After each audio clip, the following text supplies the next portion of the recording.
ஓம் சாந்தி. அவ்யக்த முரளி 18-1-1971. அவ்யக்த பாப்தாதா, மதுபன். அவ்யக்த ஸ்திதி மூலம் சேவை. இன்று சப்தத்திலிருந்து விடுபட்டு செல்வதற்கான நாளாகும். எனவே பாப்தாதா கூட சப்தத்தில் இருந்து எப்படி சப்தத்துக்கு மதுபனில் வராங்க. சப்தத்திலிருந்து விடுபட்டு இருப்பதற்கான பயிற்சி மிகவும் அவசியம்.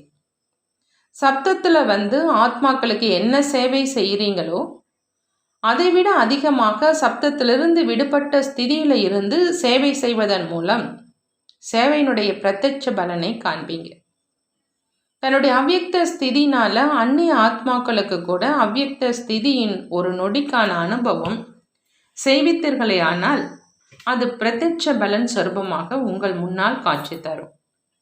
சப்தத்துக்கு அப்பாற்பட்ட ஸ்திதியில் நிலைத்திருந்து பின்னர் சப்தத்தில் வரும் பொழுது அது சப்தமாக தோன்றாது. ஆனால் அந்த சப்தத்தில் உள்ள அவ்யக்த அதிர்வலைகளுடைய தாக்கம் எந்த ஒரு ஆத்மாவையும் பாபாவின் பக்கம் கவர்ந்து இழுக்கும்.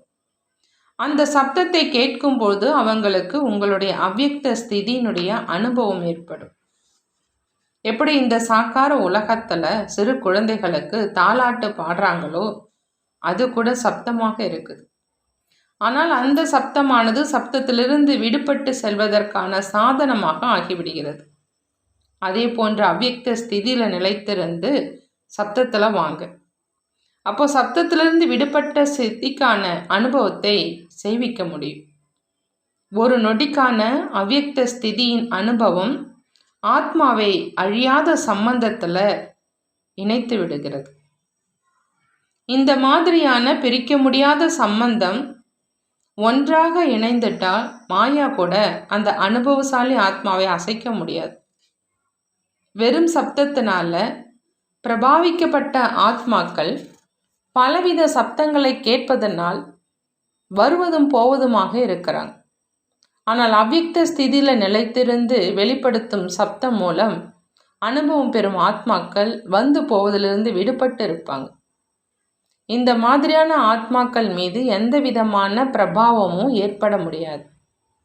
எப்பொழுதும் இணைந்த சொரூபமாக தங்களை புரிந்து கொண்டு இணைந்த ரூபத்தில் சேவை செய்யுங்க.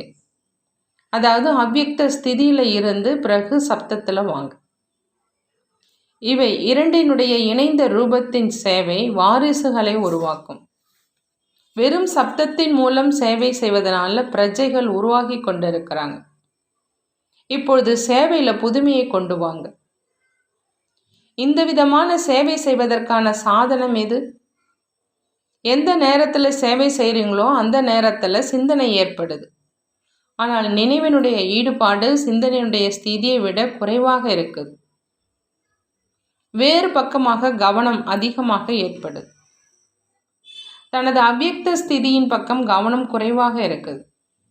இந்த காரணத்தினால ஞானத்தினுடைய விஸ்தாரத்தின் பிரபாவம் ஏற்படுது. ஆனால் அன்பில் மூழ்கி இருப்பதற்கான பிரபாவம் குறைவாக காணப்படுது. இதனுடைய விளைவாக ஞானம் மிக உயர்ந்ததாக இருக்குது அப்படின்னு சொல்கிறாங்க. ஆனால் ஈடுபாட்டுடன் இருப்பதற்கான தைரியம் வைக்கிறது இல்லை. ஏன்னா அவ்யக்த ஸ்திதி மூலம் அன்பினுடைய அதாவது சம்பந்தத்தை இணைப்பதற்கான அனுபவத்தை செய்யலை. மற்றபடி சிறிது தானியங்களை எடுத்துக்கொள்வதனால அதாவது ஞானத்தை கேட்பதனால பிரஜைகளாக ஆகிறாங்க. இப்பொழுது ஏற்படும் சம்பந்தத்தினால தான் எதிர்கால சம்பந்தத்தில் வருவாங்க. இல்லை அப்படின்னா பிரஜையில் தான் வருவாங்க. அதனால் ஒரு நொடியில் அவ்யக்த அனுபவம் மூலம் தொடர்பை இணைப்பதற்கான புதுமையை கொண்டு வரணும். சம்பந்தம் மற்றும் தொடர்பு இரண்டிற்கும் வித்தியாசம் இருக்குது. தொடர்பில் வராங்க, ஆனால் சம்பந்தத்தில் வருவது கிடையாது. புரிந்ததா? இன்றைய நாளில் அவ்யக்த ஸ்திதியினுடைய அனுபவத்தை செஞ்சுருக்கீங்க.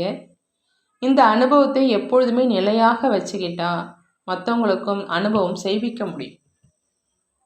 இன்றைய நாளில் பேச்சு அல்லது அநேக சாதனங்கள் பல ஆத்மாக்களுக்கு பலவிதமான முறையில் தாக்கத்தை ஏற்படுத்திகிட்ருக்கு. ஆனால் உங்களை தவிர வேறு எவருமே இந்த அனுபவத்தை செய்யவும் முடியாது, மற்றவங்களுக்கு செய்விக்கவும் முடியாது. ஆகையினால இன்றைய காலகட்டத்தில் இந்த விதமான அனுபவத்தை செய்விப்பதற்கான அவசியம் இருக்கு. அனைவருடைய மனதிலும் குறைந்த நேரத்தில் அனுபவம் செய்யணும் அப்படிங்கிற அந்த ஆசையினுடைய விருப்பம் இருக்கு. அவங்களுக்கு கேட்பதற்கான ஆசை இருப்பதில்லை. அனுபவத்தில் நிலைத்திருந்து அனுபவத்தை செய்வீங்க. அனைவருடைய சிநேகம் வதனத்தில் பாபாவுக்கு கிடைத்தது. பாபா கூறியிருக்கிறாங்க, 3 விதமான நினைவு மற்றும் சிநேகம் வதனத்தை வந்தடைந்தது. அதாவது வியோகி, யோகி மற்றும் சிநேகி. 3 விதமான சொரூபத்தின் அன்பு நினைவுகள் பாப்தாதாவுக்கு கிடைத்தது. திருப்புதல் பாடமுறைக்கான வருடமும் முடிந்து கொண்டிருக்கிறது. வருடம் முடிவதால் மாணவர்களுக்கு தனது தேர்வின் முடிவு வெளிவருகிறது. அதனால் இந்த வருடத்தின் முடிவில் ஒவ்வொருவரும் எந்தவிதமான முடிவை கொண்டு வரணும்? இதற்கு முக்கியமாக 4 விஷயங்களில் கவனம் வைக்கணும். 1, தனக்குள்ள எல்லா விதமான சிரேஷ்ட தன்மைகளும் எவ்வளவு இருக்குது. 2வதாக சம்பூர்ண தன்மையில் மற்றும் சர்வ சம்பந்தங்களில் சமீப நிலை எவ்வளவு இருக்குது. 3வதா தன்னுள் மற்றும் மற்றவர்களுடைய சம்பந்தத்தில் திருப்தி எந்தளவு ஏற்பட்டு இருக்குது. மேலும் 4வது தனக்குள்ள வீரத்தன்மை எந்தளவு வந்திருக்குது. இந்த 4 விஷயங்களையும் தனக்குள் சோதனை செய்யணும்.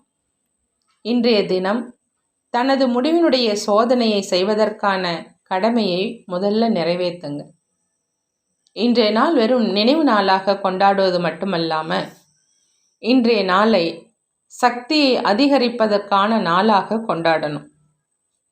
இன்றைய நாளை உங்களுடைய ஸ்திதியை மாற்றுவதற்கான நாள் என்று புரிந்துக்குங்க. இன்றைய நாட்களில் ஒளி புகும்படியான பொருட்கள் பிடித்திருக்கு இல்லையா? அதுபோன்று தனது ஸ்திதியையும் இவ்வாறு மாற்ற வேண்டும். இன்றைய தினத்தின் மகத்துவம் புரிந்ததா? இவ்வாறு உங்களுடைய சரீரத்தினுள் இருக்கும் ஆத்மா தெளிவாக தெரியும்படி ஆகிடுங்க. உங்களுடைய ஆத்மீக சொரூபம் அவர்களுக்கும் தனது ஆத்மீக சொரூபத்தின் சாட்சாத்காரத்தை செய்விக்கணும். இதுதான் அவ்யக்த அல்லது ஆத்மீக ஸ்திதியின் அனுபவத்தை செய்விப்பது. இன்று நினைவு யாத்திரையினுடைய முடிவு எவ்வாறு இருந்தது? சிநேக சொரூபமாக இருந்ததா அல்லது சக்தி சொரூபமாக இருந்ததா? சிநேகம் கூட சக்தியினுடைய வரதானத்தை பிராப்தி செய்விக்குது. அதனால் இன்று சிநேகத்தினுடைய வரதானத்தை பிராப்தி செய்வதற்கான நாள். ஒன்று முயற்சியின் மூலம் பிராப்தி மற்றும் வரதானத்தின் மூலம் பிராப்தி. இன்றைய நாள் முயற்சி மூலம் சக்தியை பிராப்தம் செய்வதற்கான நாள் கிடையாது. ஆனால் சிநேகம் மூலம் சக்தியினுடைய வரதானத்தை பிராப்தம் செய்வதற்கான நாள். இன்றைய தினத்தை விசேஷமாக வரதானத்திற்கான தினமாக புரிந்து கொள்ளணும். சிநேகம் மூலம் வரதாதாவிடமிருந்து எந்த ஒரு வரத்தையும் பிராப்தியாக அடைய முடியும். புரிந்ததா? முயற்சி மூலம் அல்ல, ஆனால் சிநேகத்தின் மூலம். யார் எவ்வளவு வரதானத்தை எடுக்கிறார்கள் என்பது அவரவரை பொறுத்தது. ஆனால் சிநேகன் மூலம் அனைவரும் சமீபத்தில் வந்து வரதானத்தை பிராப்தம் செய்ய முடியும். ஒருவர் வரதானத்தினுடைய நாளை எவ்வளவு புரிந்து கொண்டிருக்கிறாங்களோ அவ்வளவே அதை அடைய முடியும்.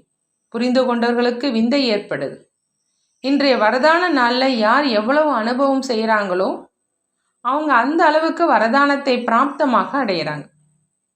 எப்படி ஒரு பாபாவை தவிர வேறு எந்த நினைவும் ஆகர்ஷிக்காமல் இருப்பதற்கான முயற்சி செய்கிறீங்களோ அவ்வாறு இன்றைய நாள் சகஜமான நினைவின் அனுபவத்தை ஏற்படுத்தியது. நல்லது. ஓம் சாந்தி. நன்றி பாபா, நன்றி.